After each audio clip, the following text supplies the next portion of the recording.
سارے کافر ہیں۔ صدیق کی زبان پہ جو پہلا جملہ تھا وہ یہ تھا کہ بتاؤ میرے آقا کا کیا حال ہے، بتاؤ میرے مصطفیٰ کا کیا حال ہے، ان کے نثار کوئی کیسے ہی رنج میں ہو، ان کے نثار کوئی کیسے ہی رنج میں ہو، جب آ گئے ہیں سب ہم بھلا دیے۔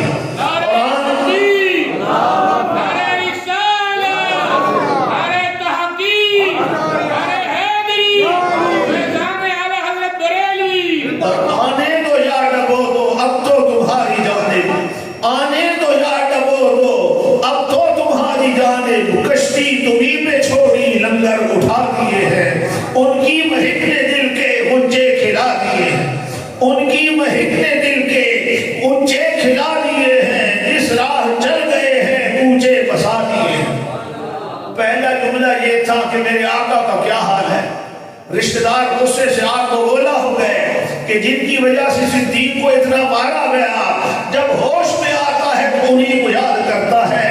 مدتوں سے آرزو تھی ہوش کی، مدتوں سے آرزو تھی ہوش کی، ہوش جب آیا تو دیوانے بنے، یہ دیوانہ عشق تھا، ہوش جب آیا تو دیوانے بنے۔ رشتہ دار ناراض ہو کے چلے گئے، ماں پیالے میں دودھ لے کے آتی ہے، کہتی ہے صدیق یہ دودھ پی لو۔ آپ نے فرمایا ماں جب تک مجھے یہ پتہ نہیں چلے گا کہ میرے آقا کا کیا حال ہے، نہ کچھ کھاؤں گا نہ کچھ پیوں گا۔ ماں نے کہا پھر مجھے کیا پتا تیرے نبی کا کیا حال ہے۔ ماں نے بھی اسلام قبول نہیں کیا تھا۔ آپ نے فرمایا ماں پڑوس میں ایک عورت رہتی ہے ام جمیل، وہ اسلام قبول کر چکی ہے، جاؤ اس سے پوچھ کر آؤ کہ میرے آقا کا کیا حال ہے۔ صدیق کی والدہ ام جمیل کے پاس چلی گئی، ام جمیل نے دیکھا کہ صدیق نے میرے اسلام کو ظاہر کر دیا، پریشان ہو گئی۔ پھر صدیق کی والدہ کے ساتھ اٹھ کر ابو بکر صدیق کے گھر آ گئی اور آ کے کہتی ہیں ابو بکر آقا خیریت سے ہیں، حضور سلامت ہیں، پریشانی کی کوئی بات نہیں۔ ماں نے جب دیکھا کہ سرکار کے احوال کا بھی پتہ چل گیا صدیق کو، ماں پھر پیالے میں دودھ لے کر آتی ہے، کہتی ہے بیٹے اب تو پی لو۔ آپ نے فرمایا ماں جب تک ان آنکھوں سے بددعا کا مکھڑا نہیں دیکھوں گا نہ کچھ کھاؤں گا نہ کچھ پیوں گا۔ ماں نے کہا پھر میں کیا کروں، ان کو جا کر بلا کر لے آؤں۔ آپ نے فرمایا نہیں ماں اتنی جسارت نہیں کرنی، ان کو بلا کر نہیں لانا، ان کا مقام تو یہ ہے کہ جبریل بھی آتا ہے تو گردن جھکا کے آتا ہے، جبریل بھی آتا ہے تو اجازت لے کے آتا ہے، ان کا مقام تو یہ ہے کہ لا ترفعوا اصواتکم فوق صوت النبی، کہ نبی کی آواز پر آواز بھی بلند نہیں ہونی، اگر آواز بلند ہو جائے تو آواز برباد ہو جاتے ہیں۔ آپ نے فرمایا ماں ان کو بلانا نہیں ہے۔ ماں کہنے لگی صدیق چل کیوں نہیں سکتا، پاؤں تیرے سوجے ہوئے ہیں، چہرہ تیرا سوجا ہوا ہے، ان کو بلانا نہیں ہے، پھر ہوگا کیا۔ آپ نے فرمایا ماں ایک طرف سے تو سہارا دینا، دوسری طرف سے ام جمیل سہارا دے، میں لڑکھڑاتے ہوئے قدموں سے آقا کی بارگاہ میں جاؤں گا، آقا کی بارگاہ میں جاؤں گا۔ ایک طرف سے ام جمیل سہارا دیتی ہے، دوسری طرف سے صدیق اکبر کی ماں سہارا دیتی ہے۔ ابو بکر کے پاؤں زمین پر نہیں لگ رہے، گھسیٹے جا رہے ہیں۔ اس حال میں سرکار کی بارگاہ میں پہنچے، میرے نبی نے دیکھا کہ میرا صدیق آ رہا ہے، سرکار استقبال کے لیے کھڑے ہو گئے، حضور آگے بڑھے، صحابہ کہتے سرکار آگے بڑھے، صدیق کے چہرے پہ جھک گئے، کبھی صدیق کے ماتھے کو چومتے ہیں، کبھی صدیق کے رخساروں کو چومتے ہیں، کبھی صدیق کی گردن کو چومتے ہیں۔ فقبلہ رسول اللہ صلی اللہ علیہ وسلم، سرکار نے منہ چومنے لگے، برکہ رسول اللہ صلی اللہ علیہ وسلم رقۃ شدیدۃ، سرکار میں بڑی شدید قسم کی رقت طاری ہو گئی۔ صحابہ کہتے ہیں ہماری کیفیت بھی یہی ہو گئی، منظر بڑا عجیب بن گیا۔ ابو بکر صدیق نے دیکھا کہ دریائے رحمت جوش میں ہے، عرض کرتے ہیں آقا میری ماں بھی آئی ہے، میں اپنی ماں کو دوزخ میں جلتا ہوا نہیں دیکھ سکتا، ذرا ید اللہ والے ہاتھ اٹھائیں تاکہ اللہ میری ماں کو بھی دولت اسلام عطا کر دے۔ میرے نبی نے ہاتھ اٹھا دیے، اللہ اکبر، یہ سرکار کی محبت ہے، یہ حضور کا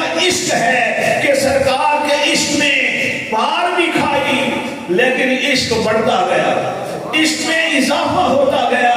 اس لیے تو میرے نبی نے فرمایا کہ اگر میری ساری امت کا ایمان ترازو کے ایک پلڑے میں رکھا، ساری امت کا ایمان ترازو کے ایک پلڑے میں رکھا جائے، اکیلے ابو بکر کا ایمان ترازو کے دوسرے پلڑے میں رکھا جائے، ایک طرف باقی صحابہ بھی آ گئے، عباس بھی آ گئے، عطار بھی آ گئے، عبدال بھی آ گئے، اولیاء آ گئے، ساری امت آ گئی، ایک طرف اکیلے ابو بکر کا ایمان ہے۔ حضور نے فرمایا ایمان کے معاملے میں میرا صدیق سب پہ بازی لے جائے گا، میرا صدیق سب پہ بازی لے جائے گا۔ اور وہ کیا تھا؟ فرمایا فی قلبہ شیء، اس کے دل میں ایک چیز ہے، اور دل میں کیا چیز تھی؟ میرے آقا کی محبت تھی، حضور کی محبت تھی، اور سرکار بھی محبت کیا کرتے تھے۔ اس لیے حضرت ابو بکر عمر فرماتے ہیں ابو بکر سیدنا و خیرنا و احبنا الی رسول اللہ صلی اللہ علیہ وسلم، ابو بکر ہمارے سردار بھی تھے، ہم سب سے بہتر بھی تھے، اور رسول اللہ کو سب سے زیادہ محبوب بھی ابو بکر صدیق بھی تھے، کیونکہ صدیق محبت کے معاملے میں سب سے آگے تھے۔ بلکہ جب امی عائشہ نے عرض کیا نا حضور کی بارگاہ میں، آسمان پر تارے کثرت سے جگمگا رہے تھے، رات کا وقت تھا، حضرت عائشہ نے سوال کیا کہ یا رسول اللہ آپ کے کسی امتی کی نیکیاں آسمان کے تاروں کے برابر بھی ہیں؟ سائنسی ترقی عروج پر ہے، انتہا کو پہنچی ہوئی ہے، لیکن آج بھی تاروں کی تعداد کا تعین نہیں ہو سکا۔ 14 صدیاں پہلے امی عائشہ سے سوال کیا کہ یا رسول اللہ آپ کے کسی امتی کی نیکیاں آسمان کے تاروں کے برابر بھی ہیں؟ معلوم ہوا صدیقہ کائنات کا عقیدہ یہ تھا کہ میرا نبی تاروں کی تعداد بھی جانتا ہے، اپنے ہر امتی کی نیکیوں کو بھی جانتا ہے۔ اور حضور نے بھی یہ نہیں فرمایا عائشہ میری ساری امت ابھی پیدا ہی نہیں ہوئی، بڑے بڑے نیک لوگ آئیں گے، متقی آئیں گے، پرہیزگار آئیں گے، جنہوں نے عمل کیے نہیں، میں ان کی کیسے خبر دے دوں؟ نہیں، میرے نبی نے فرمایا عائشہ میری امت میں ایک عمر ایسا ہے جس کی نیکیاں آسمان کے تاروں کے برابر۔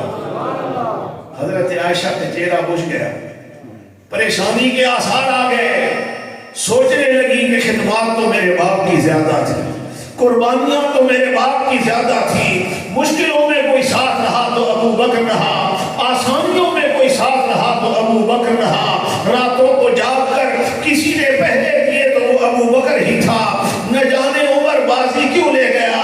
سرکار نے فرمایا عائشہ کیا سوچ رہی ہو؟ یہی سوچ رہی ہو نا کہ خدمات تو میرے باپ کی زیادہ تھی، نہ جانے بازی عمر کیوں لے گئے؟ عرض کرتی ہے جی یا رسول اللہ۔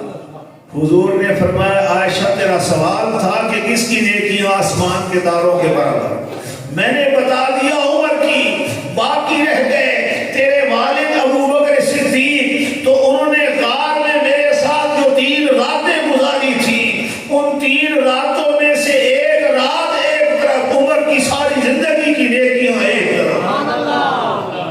ان 3 راتوں میں کیا ابو بکر صدیق نماز پڑھتے رہے تھے؟ بولیے، کیا قرآن کی تلاوت کرتے رہے تھے؟ ذکر اذکار کرتے رہے تھے؟ تسبیح و تحلیل پڑھتے رہے تھے؟ نہیں، میرے آقا کا پہرا دے رہے تھے، حضور کی چوکیداری کر رہے تھے۔ تو معلوم ہوا تحفظ ناموس رسالت، سرکار کی عزت کے لیے پہرا دینا، یہ ایسا عمل ہے کہ جملہ عبادتوں سے بازی لے جائے۔ جملہ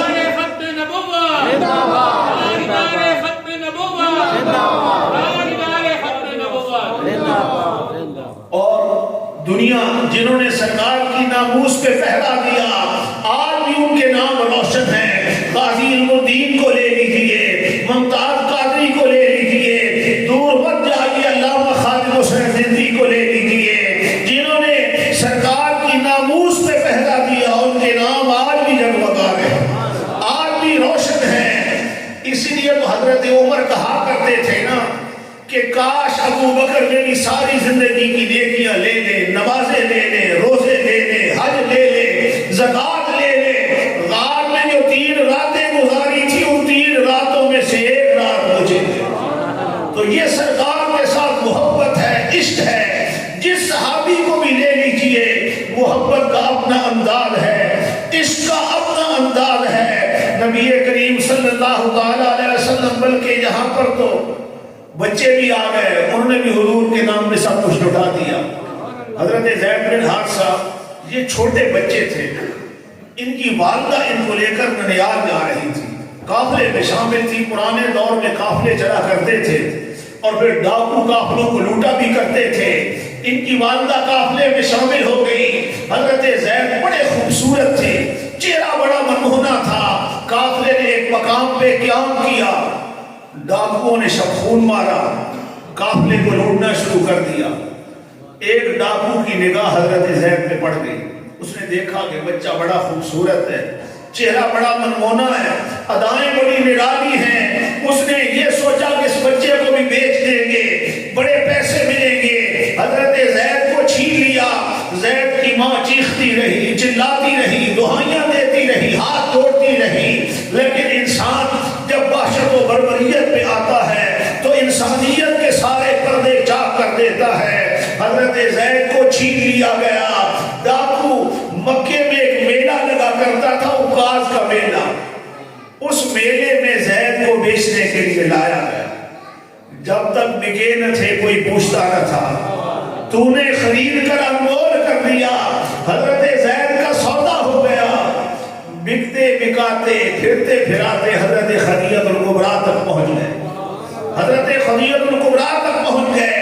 جب حضرت خدیجہ الکبریٰ کی شادی میرے آقا سے ہوئی، حضرت خدیجہ نے عرض کیا، یا رسول اللہ میں بھی آپ کی بارگاہ میں ایک تحفہ پیش کرنا چاہتی ہوں، ایک نذرانہ پیش کرنا چاہتی ہوں۔ میرے نبی نے فرمایا، خدیجہ کیا لوگی؟ عرض کرتی ہے، یا رسول اللہ یہ بچہ بڑا منموہنا ہے، اس کی ادائیں بڑی نرالی ہیں، یا رسول اللہ یہ ماں کی محبت سے بھی محروم ہے، باپ کی شفقت سے بھی محروم ہے، نہ جانے اس کی جدائی میں رو رو کے اس کے ماں نے اپنا حال کیا کر دیا ہوگا، نہ جانے اس کا باپ اس کے فراق میں کس حال میں ہوگا۔ آقا آپ کی بارگاہ میں رہے گا تو اسے ماں کی محبت بھی مل جائے گی، باپ کی شفقت بھی مل جائے گی۔ حضور نے قبول کر لیا۔ ادھر زید کے والد اور زید کے چچا تلاش میں نکلے ہوئے تھے، شہروں کے شہر پھر رہے تھے، چکر لگا رہے تھے۔ کسی نے بتایا کہ تمہارا بیٹا زید مدینے میں محمد مصطفیٰ کے پاس رہتا ہے۔ پوچھتے ہوئے مکے میں محمد مصطفیٰ کے پاس رہتا ہے۔ پوچھتے ہوئے مکہ معظمہ آ گئے، حضور کی بارگاہ میں حاضر ہوئے، عرض کرتے ہیں ہمارا بیٹا زید آپ کے پاس رہتا ہے، ہم اس کو لینے کے لیے آئے ہیں۔ ظاہر ہے کہ ڈاکوؤں نے لوٹا ہے، انہوں نے بیچا ہوگا، آپ نے خریدا ہوگا، پیسے بھرے ہوں گے، مال دیا ہوگا۔ تو زید کا باپ کہنے لگا، میں اپنے علاقے کا بڑا امیر آدمی ہوں، بہت بڑا زمیندار ہوں، بڑی زمینیں ہیں، جائیداد بہت بڑی ہے، مال مویشی ہے، جتنا مال کہیں گے میں پیش کر دوں گا، زید آپ ہمارے حوالے کر دیں۔ میرے نبی نے فرمایا ایک شرط میری بھی ہے۔ انہوں نے کیا؟ وہ کیا؟ حضور نے فرمایا اگر زید تمہارے ساتھ جانے کے لیے تیار ہو گیا تو میں نے کوئی پیسے نہیں لے، تمہارا بیٹا ہے زید لے جانا اگر جانے کے لیے تیار ہو گیا، لیکن اگر اس نے تمہارے ساتھ جانے سے انکار کر دیا تو ضد تم نہیں کرو گے، پھر زبردستی جبرن لے کر نہیں جاؤ گے۔ باپ خوش ہو گیا، اس کے ذہن میں تو یہ تھا کہ زید مجھے دیکھے گا، رونا شروع کر دے گا، میرے ساتھ چمٹ جائے گا، لپٹ جائے گا، اس کو ماں یاد آئے گی، گھر یاد آئے گا۔ ان دونوں نے باپ اور چچا نے خوش ہو کر کہا کہ بالکل ٹھیک ہے، ہمیں منظور ہے۔ سرکار نے زید کو بلایا، وہ بچوں کے ساتھ کھیل رہے تھے، حضور کا حکم پہنچا، دوڑتے ہوئے آ گئے۔ جو ہی اندر داخل ہوئے دیکھا کہ باپ بھی بیٹھا ہے اور چچا بھی بیٹھا ہے۔ زید کے چہرے کا رنگ اٹھ گیا، حضور کے سامنے آ کر بیٹھ گئے۔ ایک نظر مصطفیٰ کا چہرہ تکتے ہیں، دوسری نظر زمین پہ ڈال دیتے ہیں۔ باپ بھی حیران، چچا بھی حیران کہ یہ ہو کیا گیا۔ کچھ دیر خاموشی رہی، سناٹا رہا۔ پھر سرکار نے فرمایا زید جانتے ہو یہ کون ہے؟ عرض کرتے ہیں جی یا رسول اللہ۔ کون ہے؟ عرض کرتے ہیں آقا ایک میرے والد ہیں، دوسرے میرے چچا ہیں۔ حضور نے فرمایا زید تجھے لینے کے لیے آئے ہیں، اب تیری مرضی کیا ہے؟ زید جواب دیتا ہے انت من منی مکان الاب والام، یا رسول اللہ میرے لیے تو اب باپ بھی آپ ہیں اور چچا بھی آپ ہیں۔ ہم آہوان سہرا سر خود نہاد برکہ، ہم آہوان سہرا سر خود نہاد برکہ، بامید کے روزے بشکار خواہی آمد۔ سرکار کے ساتھ یہ محبت ہے۔ باپ نے کہا زید دیکھو میری طرف، تختار عبودیت الحریت، تو آزادی پر غلامی کو ترجیح دے رہا ہے، یہاں ساری زندگی تو نے نوکر بن کے رہنا ہے، غلام بن کے رہنا ہے، تجھ سے کام لیا جائے گا، تجھے ڈانٹا جائے گا، تجھے سزا دی جائے گی، وہاں پر زمینیں تیری، جائیدادیں تیری، مکانات تیرے، مال مویشی تیرے، وہاں پر آزادی کی زندگی ہے، یہاں پر غلامی کی زندگی ہے۔ جب باپ نے اتنی لمبی چوڑی تقریر کر ڈالی تو زید نے بھی سر میرے آقا کے قدموں میں رکھ دیا اور زبان حال سے کہتے ہیں آقا تیرے قدموں پہ پلے غیر کی ٹھوکر پہ نہ ڈال، تیرے قدموں پہ پلے غیر کی ٹھوکر پہ نہ ڈال، جھڑکیاں کھائیں کہاں چھوڑ کے صدقہ تیرا۔ اور پھر آتا ہے غلاموں پہ انہیں پیار کچھ ایسا، آتا ہے غلاموں پہ انہیں پیار کچھ ایسا، خود بھیک بھی دیتے ہیں خود ہی کہیں منگتے کا بھلا ہو، خود بھیک بھی دیتے ہیں خود ہی کہیں منگتے کا بھلا ہو۔ یعنی اس صحابی کو دیکھیے، محبت کا اپنا انداز ہے، بلکہ سرکار کے وصال کے بعد یہ نہیں کہ صحابہ کی محبت کم ہو گئی تھی، محبت اور بڑھ گئی تھی، عشق اور بڑھ گیا تھا۔ سرکار کے صحابی ہیں حضرت عبداللہ بن زید رضی اللہ تعالیٰ عنہ، سرکار کا وصال ہوا، انہوں نے دعا مانگی کہ اللہم اذہب بصری حتی لا ارا بعد حبیبی محمد احدا، کہ اے اللہ جن آنکھوں سے میں نے بددعا کا